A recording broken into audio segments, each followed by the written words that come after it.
안녕하세요. 반갑습니다. 이제 벌써 또 한 달이 지났습니다. 자, 그러면 오늘 한 내용도 8문제 정도 시험에 출제됩니다. 오늘까지가 이제 법령입니다. 법령. 공인중개사 법령이 70% 정도 출제됩니다. 28문제 정도 오늘까지 한 내용이. 다음 주까지 한 내용이 시험에 집중적으로 많이 나옵니다. 다음 주까지 8문제 출제됩니다. 그 다음 주는 이제 그렇게 많이 안 나오는데요. 자, 그러면 지난주에 했던 게 일반 중개계약, 전속 중개계약, 중개계약에 대해서 전속 중개계약에 대해서 거의 한 문제 출제됩니다. 전속이란 전적으로 속한다. 특정한 개업공개사에게만 중개를 일임하는 중개계약을 전속 중개계약이라고 한다. 196페이지부터 274입니다. 자, 그 다음에 부동산 거래 정보망은 개업 공인중개사 상호 간의 정보를 교환하는 체계를 부동산 거래 정보망이라고 합니다. 우리 네이버 부동산, 직방, 일반 국민들이 볼 수 있는 것은 정보망이 아닙니다. 개업 공개사님들이 컴퓨터에서 쳐다보고 무슨 물건이 있습니다, 없습니다 말하는 거, 그게 정보망입니다. 개업 공개사들끼리 정보를 교환하는 체계가 정보망이다. 자, 그 다음에 의무와 책임이 시험에 많이 나오죠. 권리보다 확인 설명 의무, 계약서 작성 의무, 손해배상 책임을 보장하기 위한 보정 설정 의무, 금지행위, 암기 프린터 11번 금지행위 하면 안 되는 거 시험에 반드시 출제되고요. 그 다음에 계약금 등의 반환채무 이행보장제도, 요거는 3, 4년에 한 번 정도 출제됩니다. 해마다 나오는 것은 아니고요. 자, 그래서 이게 지난주에 했던 내용이고요. 오늘 할 내용입니다. 오늘 권리는 중개보수 받는 게 권리입니다. 권리는 요거 하나밖에 없습니다. 시험에 나오는 게. 나머지는 전부 의무와 책임이고요. 중개보수에 대해서 2문제 나옵니다. 보수 일반적인 내용 1문제, 계산하는 거 1문제. 제가 감히 2문제 나온다, 1문제 나온다 이렇게 말하는 이유는 이미 벌써 시험을 35번 시험을 실시했습니다. 그럼 빅데이터가 있다고, 통계가. 그 35번 시험 실시하면서 나온 곳에서 계속 똑같이 나왔기 때문에 감히 말씀드린다고 2문제. 그 다음에 포상금, 수수료 합해서 1문제는 반드시 나옵니다. 보칙입니다. 보칙, 보충적 규칙. 그 다음에 협회에 대해서 1문제 나옵니다. 협회는 설립해도 되고 안 해도 되고, 회원 가입해도 되고 안 해도 되고, 지회 설치할 수도 있고 안 할 수도 있습니다. 전부. 그 다음에 공제운영위원회. 자, 여기 1문제 나오고요. 그러면은 2문제, 4문제고요. 행정처분 2문제, 행정벌 2문제 해서 8문제 정도 출제됩니다. 이 지도감독, 요거는 단순히 암기하는 내용입니다. 왜 3년 이하의 징역이나 3천만 원 이하의 벌금인지, 4년이 아니고, 이렇게 논리적으로 설명하기는 어려운 부분이죠. 암기해야 되는 부분인데 시험에 2문제씩 각각 출제됩니다. 자, 그러면 281페이지 중개보수입니다. 여기에 대해서는 시험에 잘 나오지는 않습니다. 자, 중개보수 청구권 발생은 중개 의뢰 계약 시 발생합니다. 우리 집 팔아주세요, 사주세요, 이때 발생은 합니다. 다만 실제 받는 것, 행사하는 것은 거래계약이 성사되어야 행사합니다. 변호사 보수는 판결에서 패소해도 수임료라고 해서 수임 받을 때, 위임을 받을 때 바로 보수를 받습니다. 미리. 근데 우리는 미리 받는 게 아니라 계약 성사 못 시키면 한 푼도 못 받습니다. 그러다 보니까 현실적으로는 어떻게 됩니까? 손님들은 여러 군데 내놔놓고 10군데 저 같은 경우는 간판 사진 찍어 와가지고 집에서 그냥 전화해요. 가서 보고 하려면 미안해서 하기도 좀 부끄러워가지고 저는 잘 못 가고, 전화로 가지고 그냥 여기저기 다 내놓는다고. 그러면 그 중에서 가장 먼저 거래계약 성사시킨 개업공개사 1명에게만 보수를 주면 됩니다. 그러니까 이게 개업공개사들끼리 사기를 칠 수밖에 없는 구조를 만들어놨다고. 치열한 경쟁을 먼저 한 사람만 전부 다 받으니까 중개보수를. 근데 외국은 독점 중개를 하기 때문에 우리나라하고는 다릅니다. 독점은 무조건 독점을 맺은 개업공개사가 중개보수를 받습니다. 누가 계약을 성사시키든지 간에. 근데 우리는 계약 성사시킨 사람만 돈을 받으니까 치열한 경쟁에 내몰리고 있다고요. 중개 완성이 계약 성립입니다. 계약 성사되어야 돈 받을 수 있습니다. 중개보수. 옛날에는 복비라고 부르다가요. 복비가 복을 받는 비용, 복을 불러오는 비용이죠. 그래서 옛날에 음택, 양택 이렇게 불렀습니다. 집터를 양택이라 하고요. 음택은 묘자리를 좋은 데 쓰면 후손이 복을 받고 집을 명랑자리에 지으면 현세가 복을 받는다고 믿었어요. 그래서 복비입니다. 복을 받도록 좋은 땅을 소개시켜주고 받는 게 복비였는데 복을 받도록 하는 비용. 그러다가 중개수수료라고 부르다가 지금은 2014년부터 보수로 바뀌었습니다. 수수료라고 하면 왠지 장사꾼 같은 느낌이 듭니다. 그래서 이제 전문 직업인의 느낌이 들도록 보수로 바꾼 겁니다. 변호사 보수 이렇게 부르잖아요. 자, 근데 소멸은 개업공개사의 고의가실로 무효 취소 해제되면 소멸합니다. 중개보수 못 받습니다. 그러나 개업공개사 잘못 없이 거래 당사자의 이행지체로 계약이 깨진 경우에는 중개보수 받을 수 있습니다. 중도금을 지급 안 해가지고 계약이 깨졌으면 개업공개사 잘못이 없다면 중개보수 받을 수 있다. 자, 그러면 286페이지입니다. 286페이지. 286페이지까지는 별로 안 중요합니다. 285페이지까지 지금 칠판에 있는 거 아까 그게 전부 다고요. 자, 286페이지가 그 286페이지 표를 보시면 양가로 2번, 양가로 1번 먼저 주택과 비주택이 구분되어 있습니다. 주택의 경우와 주택 외, 주택하고 주택 외를 구분하고 있다고요. 뭐가 더 중개보수가 높습니까? 큽니까? 요율이 외가, 주택 외가, 그 왜 주택 외를 더 비싸게 받느냐 하면은 취지는 주택이라는 것은 의식주를 해결해야 되니까 가난한 사람이든 부자든 무조건 집은 있어야 되잖아요. 뭐 안 죽고 살려면. 그러나 상가나 토지 이거는 먹고 살만하니까 토지 상가 사는 거지. 상가 없어도 몸으로 때워도 되잖아요. 노가다 해도 되잖아요. 막말로. 그러니까 어느 정도 돈이 있는 사람들이 상가 사고 토지 사니까 그런 거는 좀 더 높게 받는다는 얘기입니다. 중개보수를. 생활 필수품, 의식주를 해결해야 되는 반드시 있어야 되는 주택은 요율이 더 낮습니다. 자, 주택을 보면은 그 우리 286페이지 박스 보면 매매 교환의 경우 맨 밑에 15억 이상인 경우는 천분의 7이라고 돼 있죠. 그 다음에 두 번째 박스 임대차인 경우 맨 밑에 15억 이상인 경우 천분의 6. 자, 여러 개가 있는데 거기 보면 5천만 원 미만은 천분의 6, 5천만 원 이상 2억 미만은 천분의 5 이렇게 다 암기하는 거 시험에 안 나왔어요. 이게 옛날에 시도조례에 있던 거니까. 그래서 제가 최고 높은 것만 적어 놓은 거예요. 최고 높은 거. 시험에 다른 거는 시험에 안 나왔기 때문에 이 최고 높은 거 이거의 범위 내에서 다시 시도조례로 정합니다. 근데 시도조례는 조례 내용은 시험에 안 나오겠죠. 왜냐하면 조례 16개 시도조례가 다 다를 수도 있기 때문에 그런 건 시험에 안 나옵니다. 공법에서 건폐율 용적률도 시군조례로 정합니다. 그 시군조례 내용이 시험에는 안 나온다고요. 국토교통부령은 나올 수 있지만 자, 어쨌든 조례로 정합니다. 그리고 협의가 가능합니다. 참 웃기게 만들어놨어요.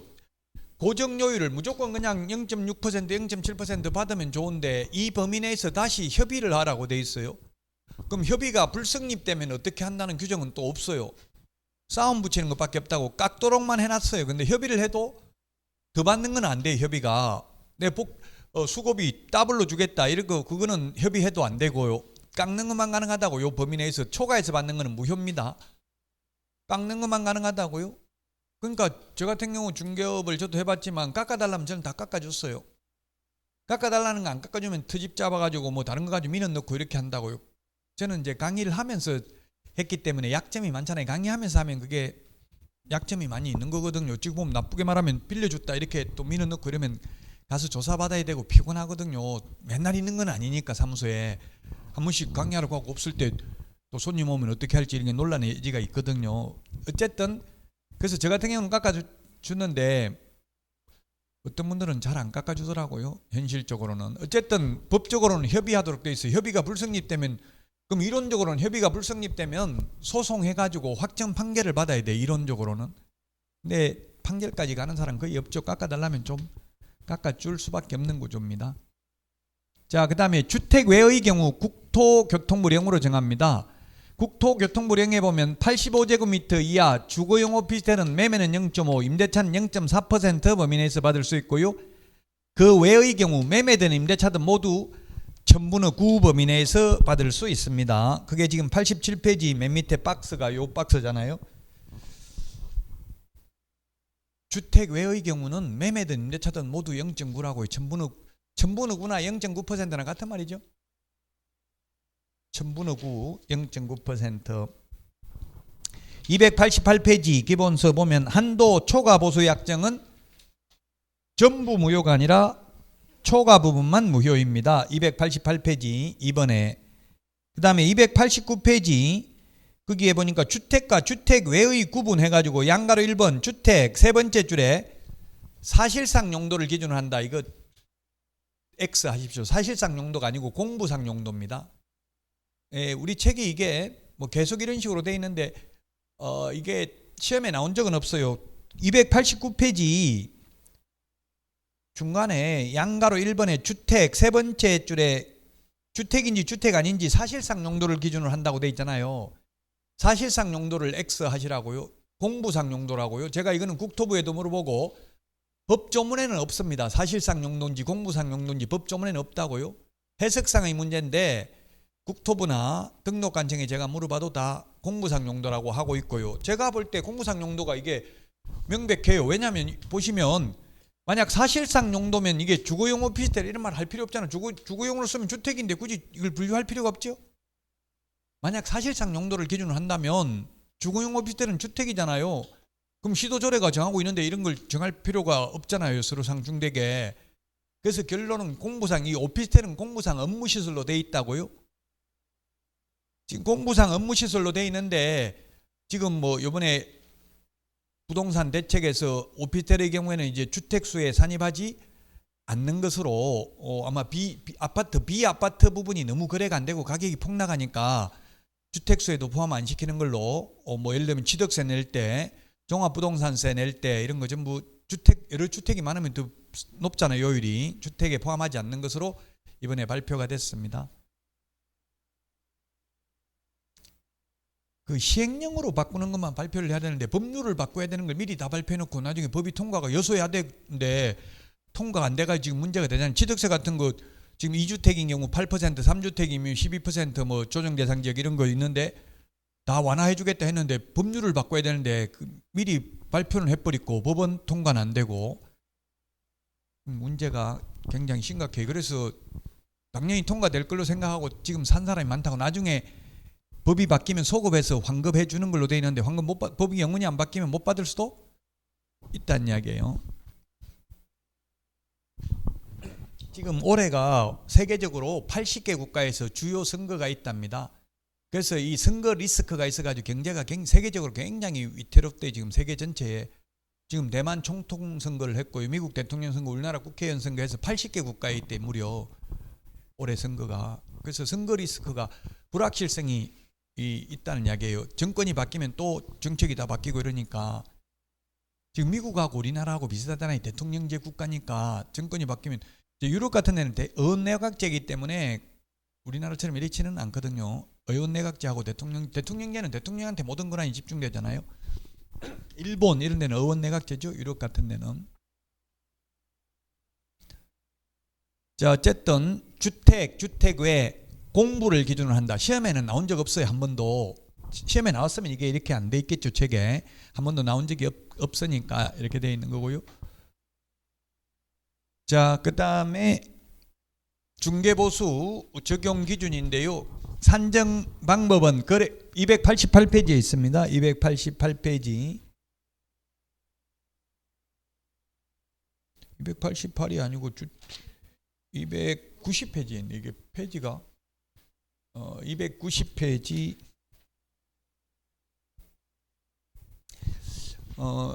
거래금액에다 요율을 곱하면 되고요. 산출액이 있고 한도액이 있으면 한도액 범위 내에서만 받을 수 있고요.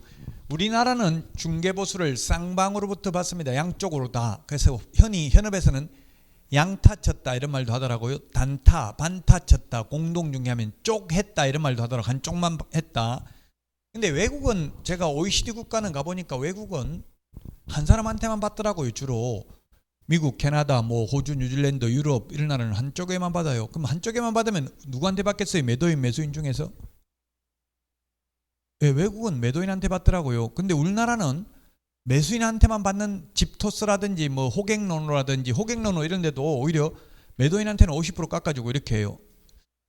우리나라가 좀 잘못된 것 같아요. 근데 우리나라에서 그렇게 한 이유는 호객노노 같은 거는 깎아준다고 하니까 그 어플 호객노노 보고 그냥 스스로 손님들이 연락 오는 거예요. 매물 내놓으려고. 그 이제 물건을 확보하기 위해서 매도인한테 오히려 안 받거나 반 깎아주고 이런 데가 많더라고요. 근데 외국은 매도인한테 받는 게 맞는 것 같아요. 왜냐면 매도인은 보통 남겨먹고 팔잖아요. 옛날 상가격보다. 그럼 돈이 있기 때문에 내기가 쉬운데 우리나라는 오히려 매수인한테만 받는 경우도 있어요. 법적으로는 양쪽 다 받아도 됩니다. 그래서 중개보수 계산해가지고 나오면 곱하기 2를 해야 됩니다. 쌍방으로부터 각각 받기 때문에. 자, 중개보수는 이거 시험에 10번 넘게 나왔는데요. 참 그 출제위원들이 보면은 전부 대학 교수들이니까 이론적으로만 시험에 내는 거고 법조문 보고 현실을 몰라서 그래요. 왜냐하면 우리나라 16개 시도조례가 똑같아요. 요율이. 서울시 조례든 경기도 조례든 뭐 인천시 조례든 다른 게 없다고요. 근데 이게 달라야 이런 걸 시험에 낼 실익이 있는 거잖아요. 사무소 기준인지 중개대상물 기준인지. 근데 뭐 어쨌든 우리는 시험 공부니까 사무소 기준입니다. 사무소. 여러분이 경기도에 사무소 차렸으면 서울에 있는 아파트 중개도 경기도 조례가 정하는 보수도 하고요.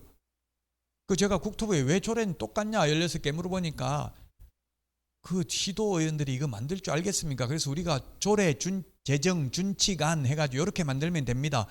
어떻게 만드냐고 자꾸 국토부에 물어보는 거예요. 이거 어떻게 하는지 모르겠다. 그러니까 그냥 이렇게 만들면 됩니다. 그러니까 다 내려보낸 거예요. 안을. 그 손 만들고 투표만 했기 때문에 똑같다고 16개 시도 조례가 현실적으로는.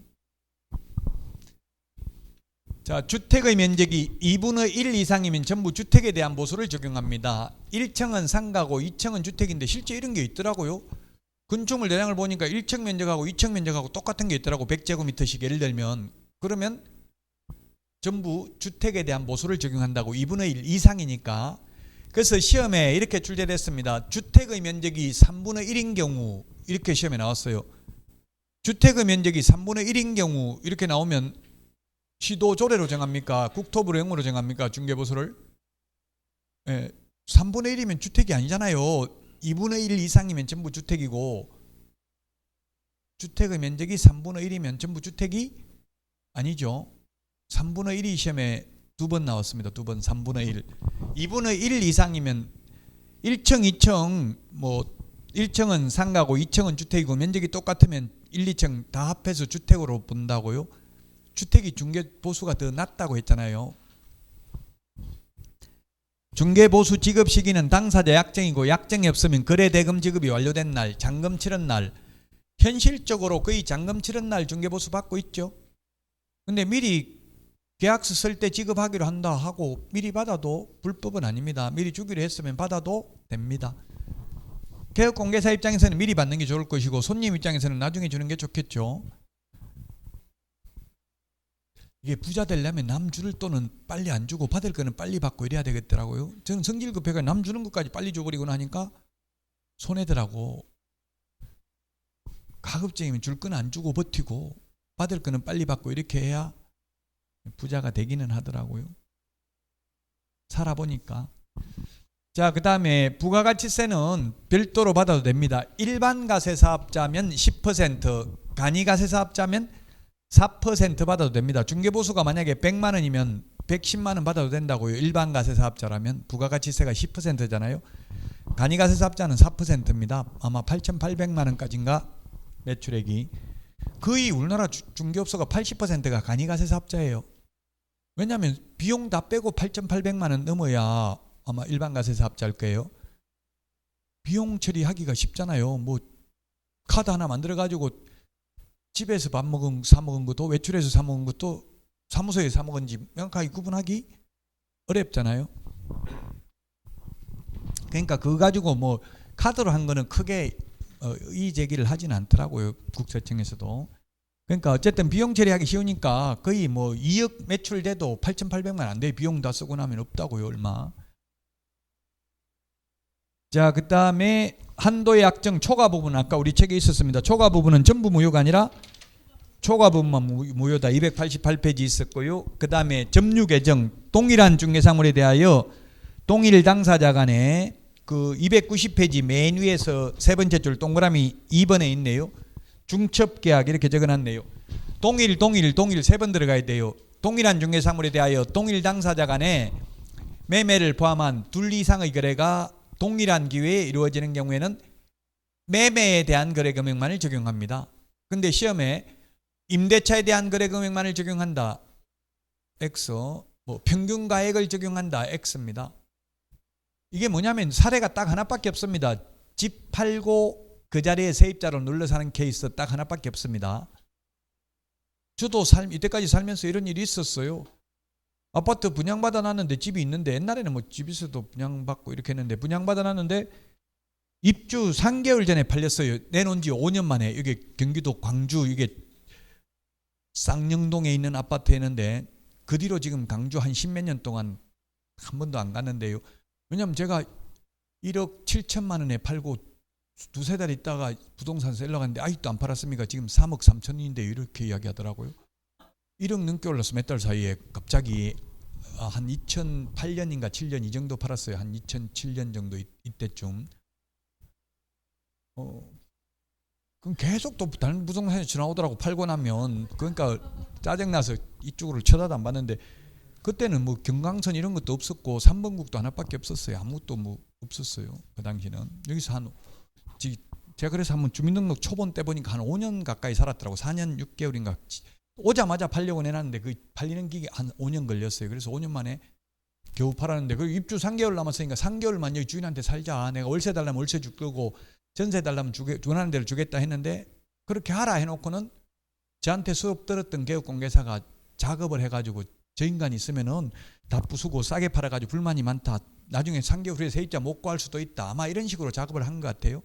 그래가지고 안 된다 이러더라고. 아무리 저는 무조건 안 된다 해도 꼭 팔아야 되니까 어떤 조건을 제시해도 무조건 저 사람은 팔아야 된다 이런 걸 다 알려준 거예요. 제가 있는 걸 다 분양받아서 무조건 팔아야 된다 이런 걸 개업공개사한테 솔직하게 다 이야기했더니만, 그러니까 결국은 쫓겨나가지고 어디 모텔방 전전하면서 3개월 동안 이삿짐 센터에 맡겨놓으니까 하루에 5천 원씩 주면서 3개월을 쫓아다닌 기억이 나요.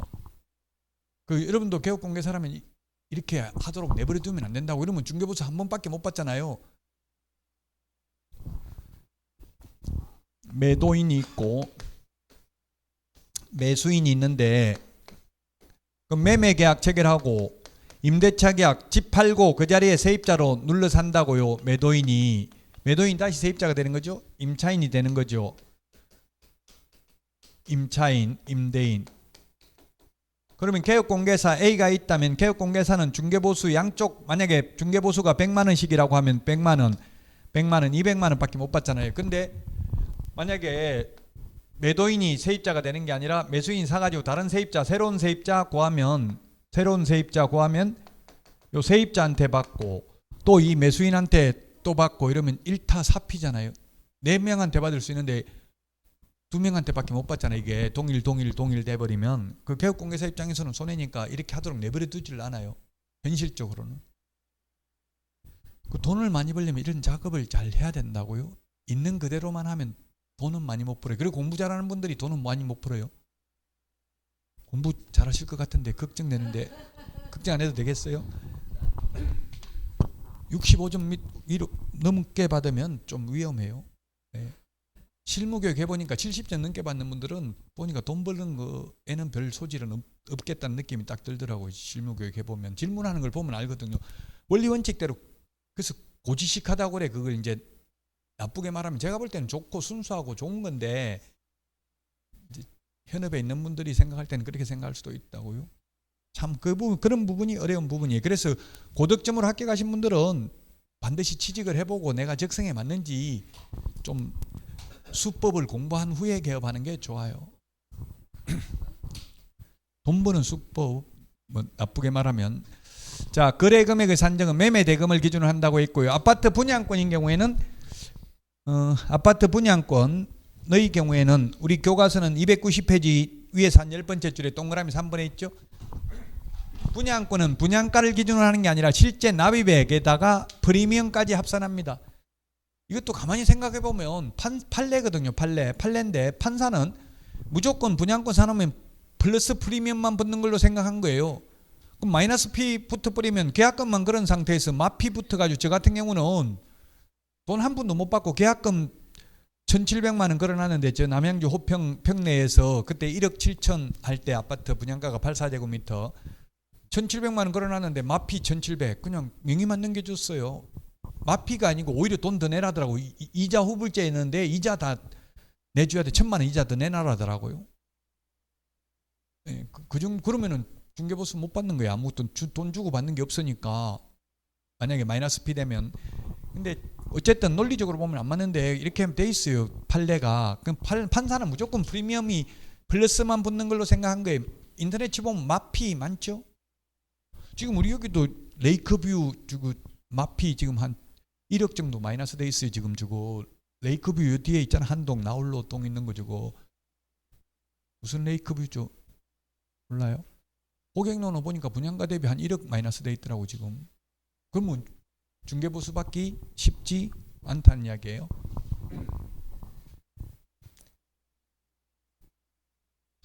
자, 그 다음에 교환인 경우 거래 금액이 큰 겁니다. 중개보수가 큰 게 아니라 거래 금액이 큰 걸 기준으로 합니다. 교환의 경우 290페이지 맨 밑에 양가로 2번에 있잖아요. 양가로 2번. 교환의 경우 거래 금액이 큰 걸 기준으로 합니다. 자, 그 다음에 291페이지에 보면 메뉴에 3번 임대차 중에서 월세가 있는 경우입니다. 그러면 보증금 더하기 월세 곱하기 100을 합니다. 다만 이렇게 한 금액이 5천만 원 미만인 경우에는 보증금 더하기 월세 곱하기 100을 하는 게 아니라 얼마를 한다? 70.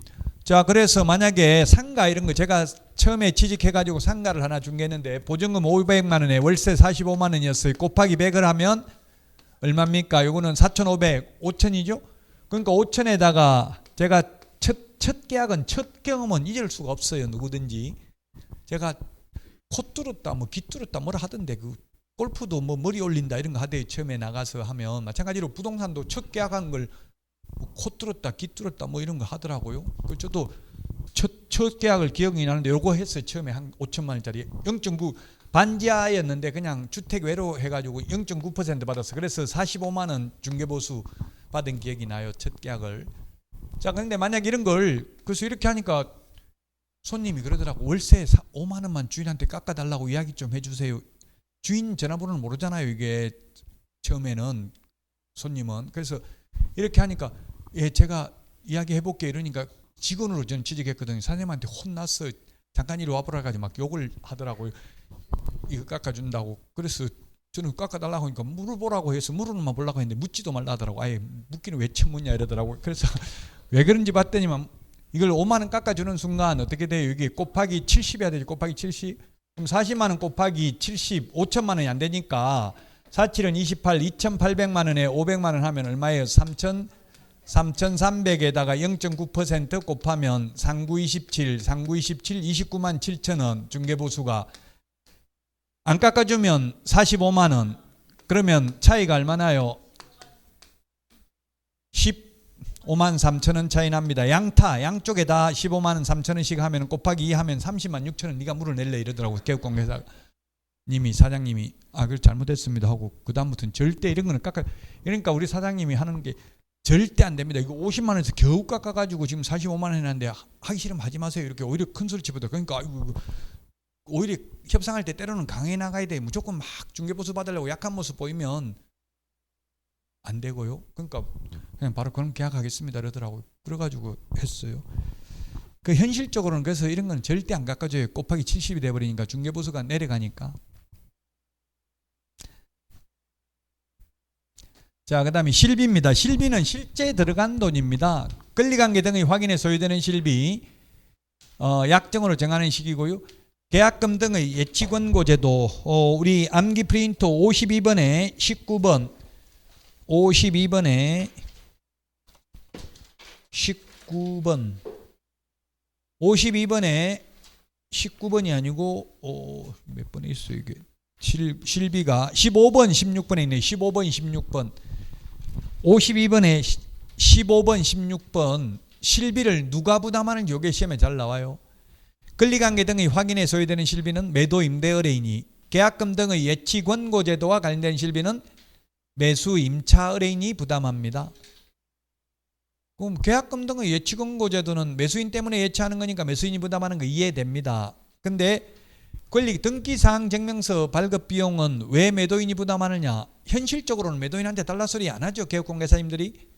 현실적으로는 수도권에서는 법무사들이 보통 대주고요. 요즘은 법무사가 안 대주는 경우도 있다더라고요. 왜냐면 매매가 별로 안 이루어져서. 그래서 개업공개사가 내는 경우가 많다더라고요. 요즘은 물어보니까.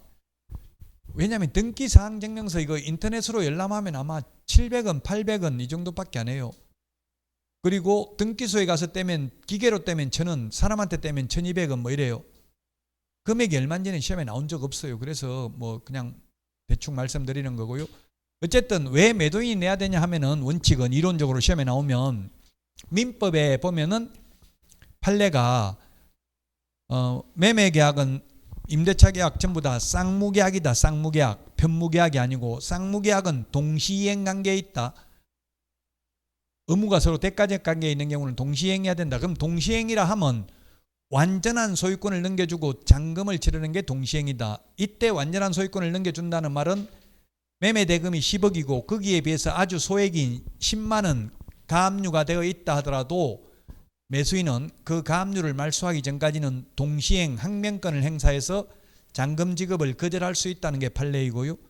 그리고 완전한 소유권 이전은 또 등기부의 등기관이 기재하는 것과 동시에 이행하는 게 동시행이다.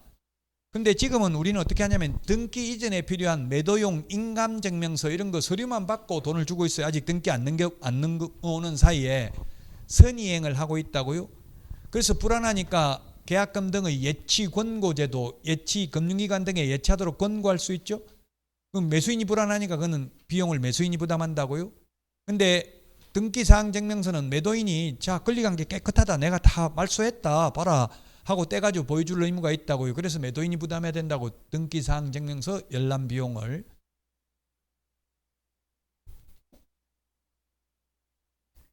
자, 여기까지 해서 두 문제 시험에 나옵니다. 312페이지 보칙입니다. 보칙.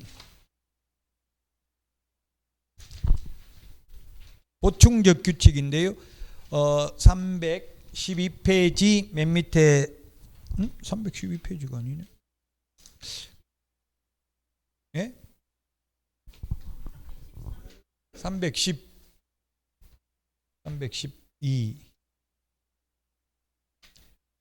313 업무위탁. 예, 여기 업무위탁 313페이지에 있네요. 업무위탁. 314페이지에 보면 교육은 부동산 관련 학과가 개설된 고등교육법상 학교이기 때문에 대학, 전문대, 사이버대, 방송통신대학교가 해당이 됩니다. 그래서 지금 이 실무교육이 사이버대 한국이 아니고 열린사이버대학에도 위탁이 되어 있습니다. 망우역에 열린사이버대학이라고 있어요. 거기서 제가 강의하러 가봤는데 사이버대학에도 위탁되어 있고요. 한국방송통신대학에는 위탁 안 되어 있고, 자, 그 다음에 협회, 공기업 준정부기관에 위탁할 수 있습니다. 시험은 공기업 준정부기관에만 위탁할 수 있고 협회에 위탁할 수 있는데 대학, 전문대학에는 시험 위탁할 수 없습니다. 요 두 개 차이점. 매수 신청 대리 실무교육 요거는 뒤에 나오니까 다음에 하기로 하고요. 자, 그 다음에 317페이지 포상금입니다. 포상금. 파파라치 제도입니다. 그래서 외국에서는 우리나라를 조직적으로 스파이를 양성하는 국가라고 뉴스에 나온 적이 있어요. 포상금 제도를 보고 몰래 신고하면 돈 받는 거잖아요. 포상금이라는 게. 국민 정서 함양에는 별로 바람직한 건 아니죠. 이게 몰래 신고하고 돈 받는 게. 이걸 하다 보니까 옛날에 도로교통법 위반하면 이거 포상금 준다고 하니까 산속에서 만원경 사가지고 한 달에 막 2천만 원씩 벌고 이런 게 뉴스에 나왔잖아요. 몰래 찍어가지고 신고해가지고. 아마 그래서 그게 요즘은 없어지는지 모르겠어요. 있는지. 자, 이거 암기 프린터는 28번에 있습니다. 무부양, 광시, 공시 이렇게 암기하도록 하겠습니다.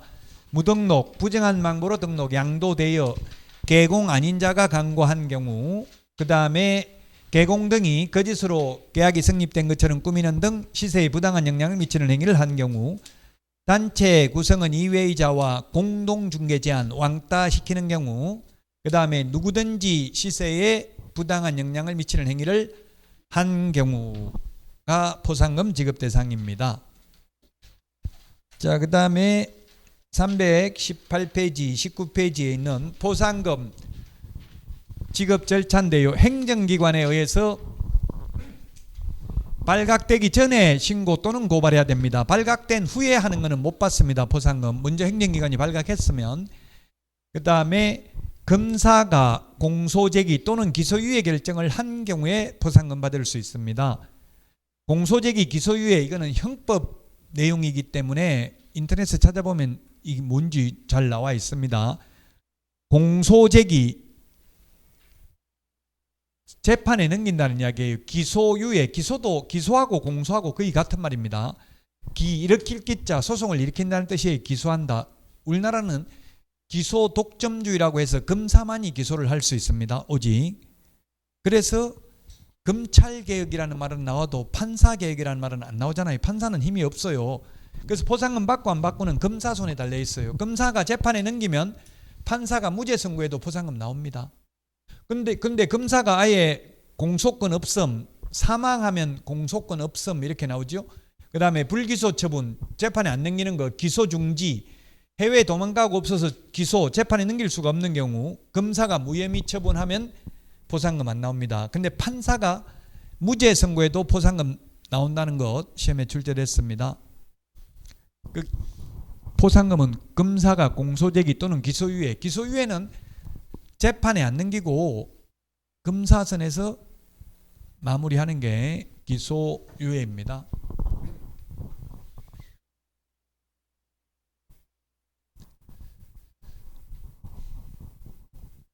저도 기소유예 처분 한번 받아봤는데 옛날 회사 다닐 때 저도 금융회사 다녔는데 이게 회사에서 불법행위 하라고 조장해가지고 막 자꾸 그 옛날엔 실적 압박이 엄청 심했거든요. 하라고 해서 했더니만 배임죄로 다시 고발했어요. 감사실에서. 그래가지고 다른 사람 다 이렇게 하고 나 하라 해서 했다.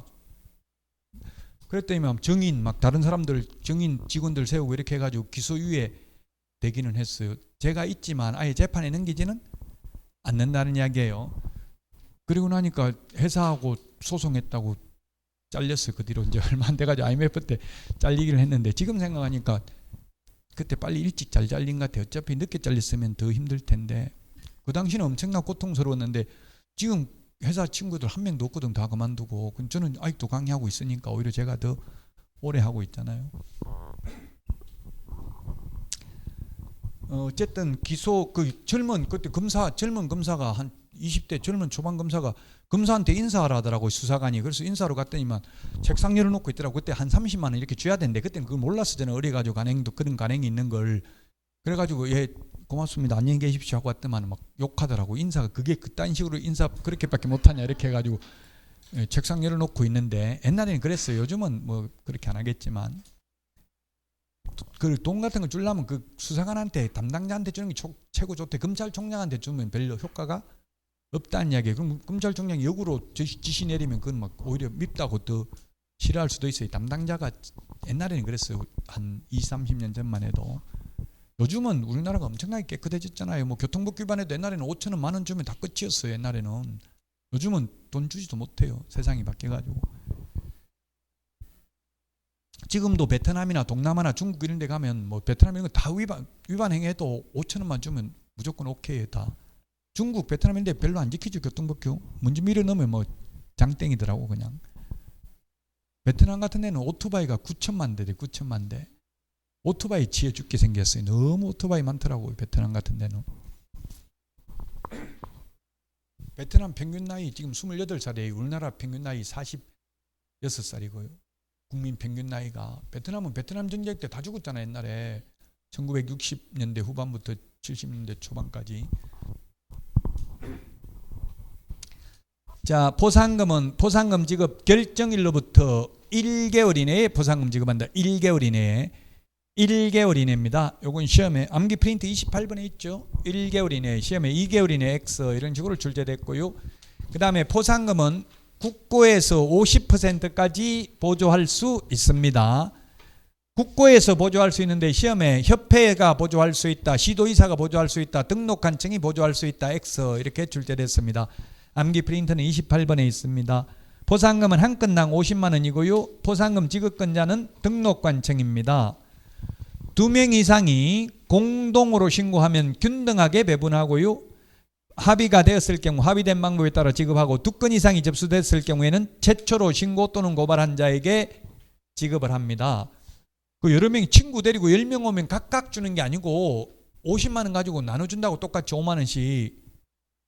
근데 2달 전에 접수했고 또 한 달 전에 접수했고 또 한 달 후에 접수하고 이러면 여러 건수가 접수됐다고. 그러면 맨 먼저 한 명 받아가면 끝이라고요. 국가에서는 50만 원 준다 했으면 50만 원이 끝이라고. 10명이 왔다고 각각 50만 원 주는 게 아니고 또 이미 한 사람 받아갔으면 뒤에 한 사람 안 준다고 아예.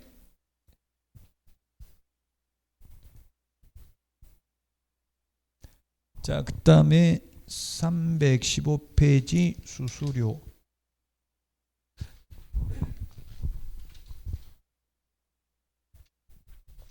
(315페이지) 그 박스에 수수료 내는 거 있네요. 암기 프린터는 52번에 있습니다. 암기 프린터 52번에 보면 수수료 내는 게 19개 적어놨네요. 자, 이 중에 시험에 나온 게 자격증 재교부는 수수료 내는데 7번에 자격증 교부는 X. 이 말은 합격하면 공짜로 자격증 준다고요. 분실해서 재발급 받으려면은 수수료 내야 됩니다. 그래서 자격증 재교부는 수수료 안 내고 자격증 재교부는 수수료 내야 되지만 처음에 자격증 줄 때는 수수료 안 낸다. 왜냐하면 응시 수수료를 내잖아요. 그 대신에 여러분들이 응시 수수료. 자, 지금 보면 국토부 장관이 시험을 시행하는 경우 국토부 장관이 결정 공고고 지금 현재는 위탁입니다. 산업인력공단에 위탁을 했을 경우 위탁받은 산업인력공단이 위탁한 시도지사의 승인을 얻어서 결정 공고하는 수수료인데 그 금액이 얼마인지 시험에 나온 적은 없고 현실적으로는 1, 2차 같이 보면 28,000원이죠. 2차만 보면 얼마인지 모르겠네. 얼마예요 2차만 보면? 몰라요? 2차만 보면 좀 더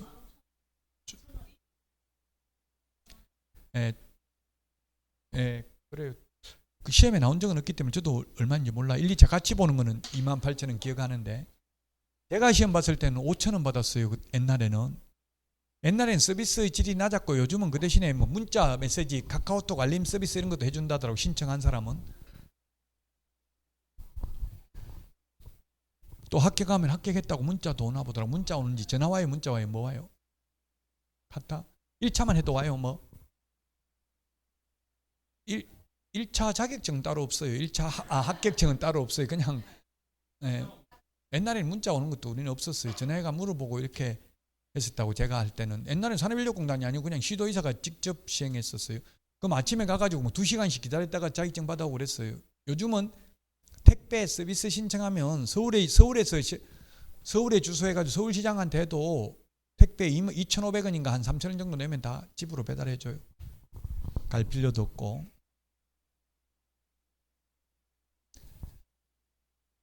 자, 298페이지 협회부터는 쉬었다 하겠습니다. 문제 미리 좀 풀어보시기 바랍니다.